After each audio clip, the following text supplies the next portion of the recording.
Before history learned to write, before kings carved names into stone and time was measured by dynasties, something else may have existed. Quiet, complex, and profoundly inconvenient. This is where we begin, in that uncertainty where artifacts appear to precise, alignments to exact, and stories too persistent to dismiss. As we drift across ancient landscapes scarred by erosion and memory, a question settles in: what if humanity's first great civilization didn't rise gradually, but collapsed so completely that only fragments survived? What if what we call prehistory isn't the beginning, but the aftermath of something already advanced? Ancient legends from every corner of the world describe a lost age of knowledge, when ancestors possessed wisdom later forgotten. From flood myths to stories of culture bringers, emerging after a great catastrophe, these narratives repeat with unsettling consistency. For a long time, these stories were dismissed as merely symbolic, but symbolism often preserves truth when direct records fail. What if myth is actually history, encoded for survival, carrying instructions and warnings across generations when writing was lost, erased, or deliberately suppressed? Archaeology further complicates our accepted timelines. We find monumental stone structures that appear before agriculture, precision stonework that predates metal tools, and astronomical alignments that require long-term observation far beyond assumed capabilities. These discoveries don't fit neatly into our linear models of progress. Instead, they hint at inherited knowledge, techniques passed forward after a collapse. What appears sudden may simply be recovery, not invention of civilization rebooting with fragments of understanding salvaged from a world already lost. Ancient maps deepen the mystery even more. They depict coastlines, rivers, and lands that shouldn't exist according to modern geography. Some charts show ice-free polar regions, drowned continental shelves, and interior waterways now buried beneath desert sands. These maps weren't created in isolation. They were copied from earlier sources, already ancient at the time. They suggest that cartography preserves spatial memory even when cities vanished and environments changed rapidly. But this idea of an advanced prehistoric civilization meets a lot of resistance. It destabilizes authority, identity, and comfort. Academic caution, political influence, and cultural pride all shape which versions of our past are permitted. Suppression doesn't require a grand conspiracy, only convenience. If civilization rose and fell before history began counting, then our progress isn't guaranteed, and our potential for loss is very real. The silence surrounding these possibilities is heavy, not empty. It asks whether we are prepared to accept that our story may be older, more fragile, and more cyclical than we've ever been taught to believe. As investigators dig deeper, climate change emerges as a central force, powerful enough to erase even the most advanced societies. Geological records show that at the end of the last ice age, the planet was transformed within centuries by abrupt floods, rising seas, and sudden cooling. Entire habitable regions, once thriving, simply vanish beneath the waves. The key factor here is speed. Civilizations optimized for stability can't adapt instantly. If an advanced prehistoric society existed along those ancient shores and river plains, its end may have been environmental, not violent. It would have left behind not rubble, but displaced people and scattered memories, carried forward imperfectly through generations. Modern archaeology is now reinterpreting this absence of evidence. Using satellite imaging and LiDAR, we're discovering human-shaped landscapes hidden beneath forests, deserts, and even the oceans. We're seeing vast geometric earthworks under jungle canopies and strange, straight lines on the shallow seafloor. These discoveries suggest large-scale planning, far beyond what small, isolated groups could achieve. But we must be cautious. The proof here isn't a single spectacular ruin, but a convergence of clues.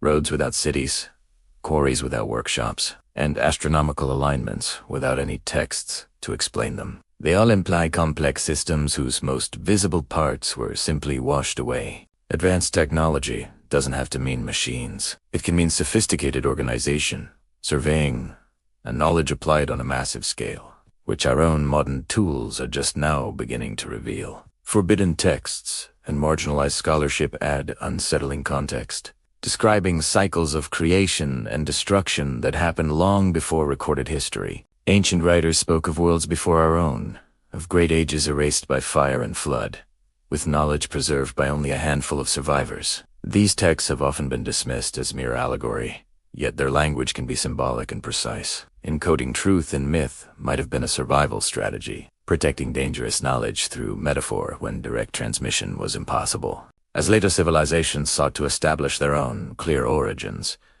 these cyclical stories became inconvenient. They clashed with the new, linear narratives of progress, and so they were quietly sidelined rather than openly debated. Political influence continues to shape our interpretation of the past, acknowledging a highly advanced prehistoric civilization challenges modern hierarchies of development. Our official history often serves to reinforce national identity, deciding who leads and who follows. Evidence that complexity emerged far earlier, and perhaps elsewhere, destabilizes these comfortable structures. The suppression here is subtle, achieved through how questions are framed, which research gets funded, and a constant emphasis on uncertainty. Research that questions the foundations struggles for attention, while safer interpretations dominate not because they're proven, but because they keep our established worldview intact. What's emerging isn't a single lost supersystem, but a pattern of repeated human brilliance, always vulnerable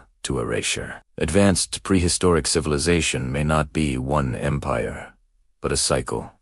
Rise, mastery, collapse, an inheritance. Knowledge survives unevenly, shaped by who escapes and what they manage to carry with them. What seems confusing to us today might actually be evidence of their success, not their failure. A civilization sophisticated enough to shape the world, yet fragile enough to disappear almost completely, leaving behind only faint echoes that we are only now, finally, beginning to hear again.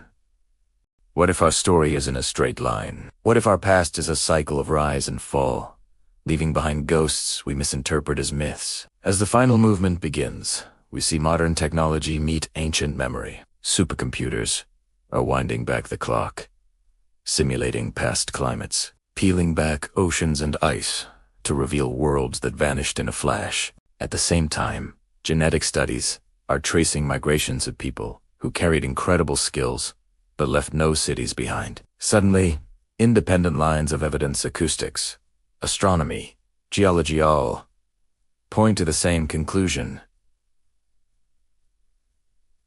At ancient sites, this isn't fantasy, it's coherence. What emerges isn't a single, lost, global empire, but something more profound.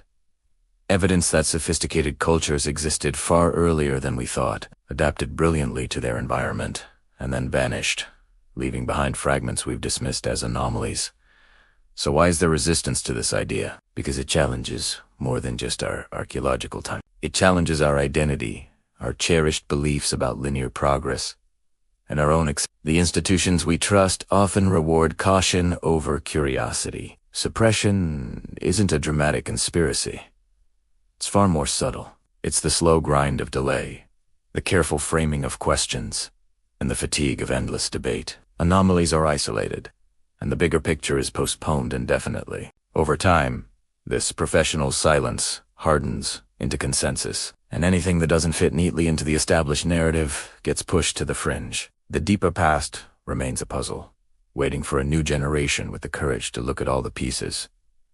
This is where ancient legends suddenly make sense, not as fairy tales, but as compressed eyewitness accounts of survival. Flood myths, stories of fire from the sky, tales of wise teachers, they appear all over the world, eerily synchronized with periods of catastrophic climate upheaval. We see ancient maps, copied over centuries, showing coastlines that now lie deep beneath the waves. This suggests knowledge was passed down by refugees, an inheritance carried without its original context. When formal writing was lost, stories endured, encoding wisdom and orientation. These fragments likely seeded later cultures, explaining those mysterious leaps in sophistication that seemed to come from nowhere. We've been mistaking the echoes for the original invention.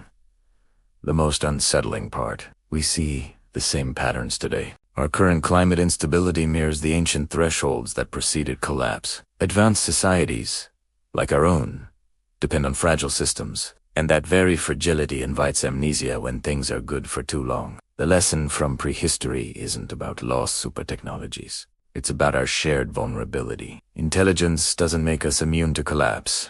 What was lost before wasn't just knowledge, but the memory of change itself. Prehistory may not be a time of ignorance before progress. It might be the story of what happens asterisk after asterisk, a collapse. And perhaps the most humbling thought of all is that one day, our own forgotten world might become a riddle for a future civilization to solve. Thanks for watching.